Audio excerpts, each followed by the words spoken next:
Here we have two Apple smartphones. The one on the left is an iPhone 3GS, and the one on the right is an iPhone 5C. Now, what do they have in common apart from the fact that the backs are made out of plastic?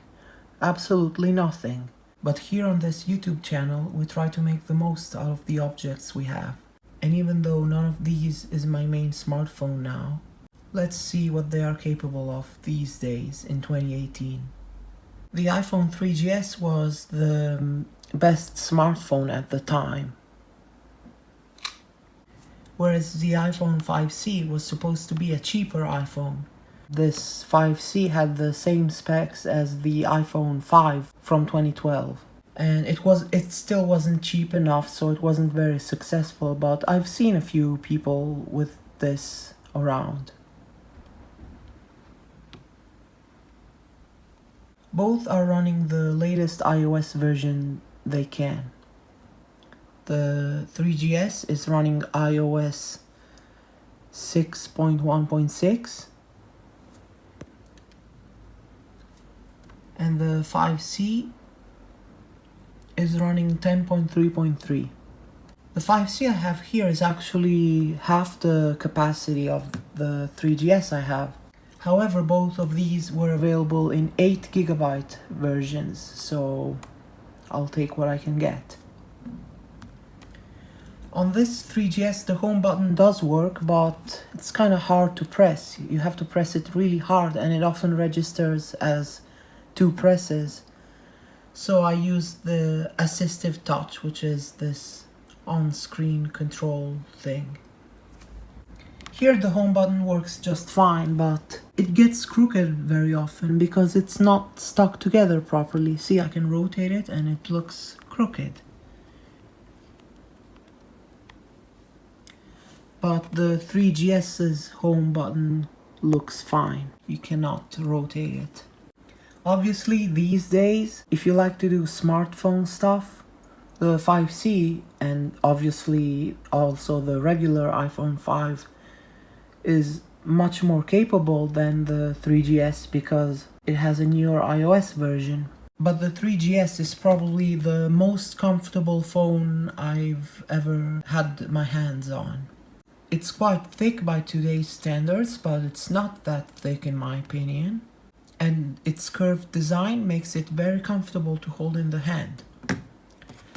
This 5C is also quite comfortable, but it's still not as great as the 3GS. The pixel density of the iPhone 3GS's display is half of the iPhone 5C's display, so the 5C is much sharper. When the 3GS first came out in 2009, it was supposed to be much faster than the previous iPhone there was back then, the iPhone 3G, which was the second iPhone ever made. And it actually succeeded. The first iOS version it had, which back then wasn't called iOS, was version 3. And I remember, and it was really fast. I could reinstall it actually, but I decided to keep the latest iOS version it can run. However, now with iOS 6, it's usable, but it's definitely gotten slower. Same goes with the 5C, which came with iOS 7, although the iPhone 5 came with iOS 6. And it also was supposed to be faster than its previous version, the 4S. And this one actually somehow feels slightly faster than the 3GS running its latest iOS version. However, I definitely like the look of iOS 6 a lot more. I don't hate flat design, but you can't say the non-flat one looks worse. I have the jailbreak on both of these phones, but I don't do much on them. There's Cydia on both phones. Here it's complaining about a broken repository, but if this finishes reloading we can just delete it because it's not important. Repo666.ultrasnow.com. It was used to unlock the older iPhones. You could unlock some older iPhones for them to work with other carriers, but these iPhones are already unlocked, so we don't need this repository, which doesn't work anyway. And for some reason, this 3GS has a weaker Wi-Fi antenna, but it could be my fault because I've taken this phone apart a few times, and I think it mentioned on the repair guide I read on iFixit.com that touching something would make the antennas less powerful, so I think that's the reason why the Wi-Fi is weaker on this phone. I had to take it apart because the original LCD was broken. I bought a new one and I was able to take the phone apart and replace it, and as you can see, it works again. The older LCD on the 3GS was just showing a white screen. I also had to replace the LCD on the 5C. It was working still, but the colors were much darker for some reason. And so I had to buy a new display assembly, which came with a new LCD and digitizer. I had to transfer the front camera, the earpiece, the proximity sensor and the home button to the newer assembly, but as you can see, it works fine now. The camera is obviously better on the 5C, but the one on the 3GS isn't unusable. It was the first iPhone to have video recording capability, and its photos aren't great, but you could look at them, and the video 640 by 480 didn't look that great either, but was acceptable for a phone at that time. In fact, we could try recording a little video right now. This is a test recording from the iPhone 3GS. Let's try to focus up close to see if it works.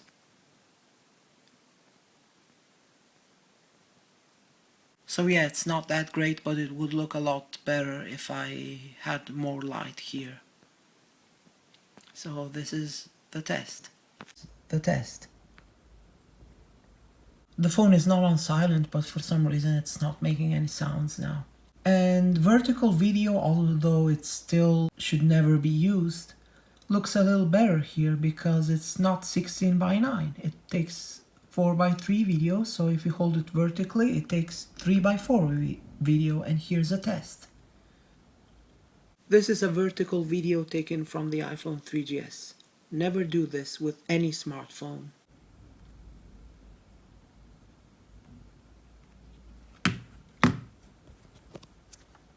And the 5C, which is able to take 1080p video. It's not that great, but it's better than the 3GS, obviously. This is a test from the Apple iPhone 5C. Don't have much to show here. Let's try to focus up close again. And you can't really see the individual pixels, but you can make out that it's not a really sharp display. I mean, it's not very sharp, but you can still make out everything. And I'm not going to demonstrate a vertical video because I'm pretty sure you've already seen many of those in 9 by 16 aspect ratio. If you just want a phone for basic things, like just making calls and regular texts and the occasional emergency photo or whatever, the 3GS is still good enough. But if you do a lot of smartphone type things, then obviously the 5C or anything newer is better. Let's try to compare the speaker quality and volume. I don't have a very good microphone on the phone I'm recording this video with, but let's just do a quick test. The volume was turned down here.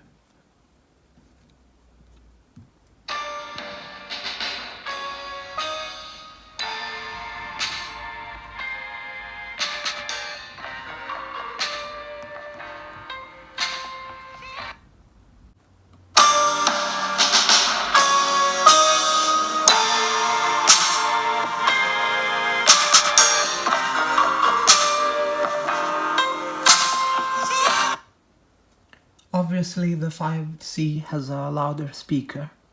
What both of these phones can do that newer iPhones cannot do is run older 32-bit applications.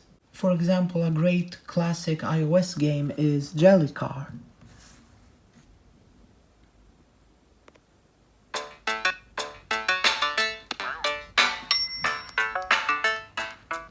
This game is no longer on the App Store, and even if you still have it in your purchases like I do, you cannot download it on any device running iOS 11 or newer.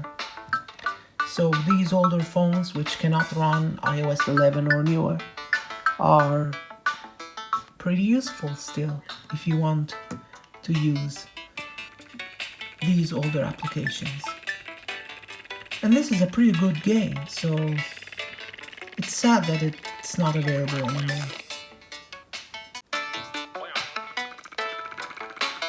You hold down the right side of the screen and also you rotate the phone.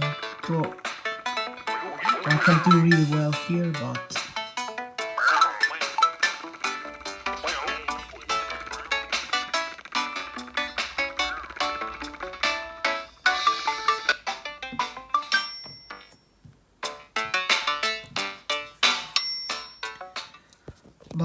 this 5C can also run those games, and much faster too.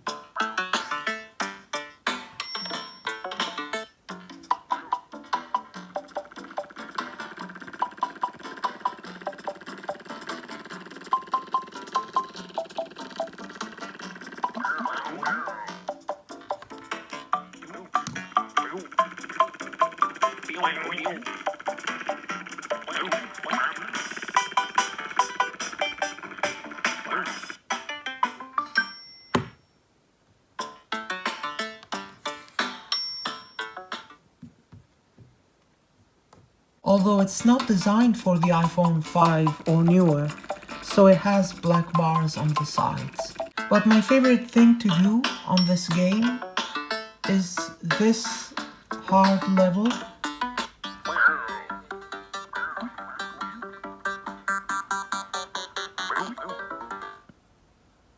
Car broken. Or this Coca-Cola thread game, which is optimized for the iPhone 5 and newer. But again, not if you're running anything newer than iOS 10. It also runs here, but it's quite slow. And maybe you can see the difference in display quality. This has an IPS display and this doesn't.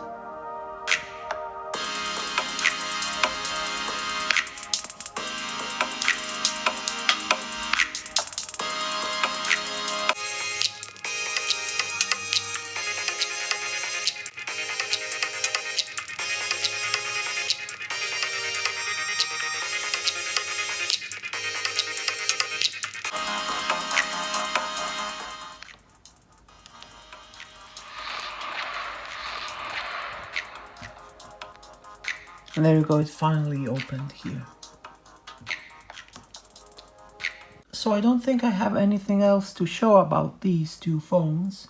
If you have them, or if you can get them for a really good price, they might be good as spare phones. Unfortunately, many popular apps no longer work on the iPhone 3GS because iOS 6 is too old. But it's the last iOS version to have this really nice design. Look at this notification center compared to this one. I mean, the transparency effect and whatnot looks cool, but this was quite special. This is just some algorithm or something to have these effects. But the control center is quite useful. I hate the one in iOS 10. I prefer the one in iOS 9 or 11. But iOS 6 doesn't have it unless you install a jailbreak tweak, and even then it won't look the same as the stock iOS one. So what do I use these phones for these days, since they are not my main smartphones? I do not use the 3GS anymore, but now my mom uses it for music because it can be synced easily with iTunes, even over the Wi-Fi network, because All of my music is stored in my iTunes library, and you can listen to it. It has a headphone jack on the top, and it has 32 gigabytes of storage, so a lot of music fits on it, and it's still really good for that. The 5C was originally quite useless to me as well, but my previous phone, my iPhone 5S, suddenly stopped working. I put a white screen on it because I swapped the screen with the other iPhone 5S we have. I put the black screen from this phone on the gold iPhone 5C, and I put its white screen here. But anyway, this phone does not work anymore. If I put in the battery and plug it in, it does absolutely nothing. It's completely dead. So that really sucks. It was still running iOS 9, so I was able to run older 32-bit applications. I have a newer iPhone now, but since it's not jailbroken and it has iOS 11, which cannot run those older applications, this 5C is suddenly more useful. I would actually use this as my main phone, but 16 gigabytes are not enough for me, and it doesn't have a motion coprocessor, which tracks how many steps you take if you have the phone with you, which is a pretty useful feature. I like statistics like that. Also, the iPhone 5C has Siri, the virtual assistant. Hello?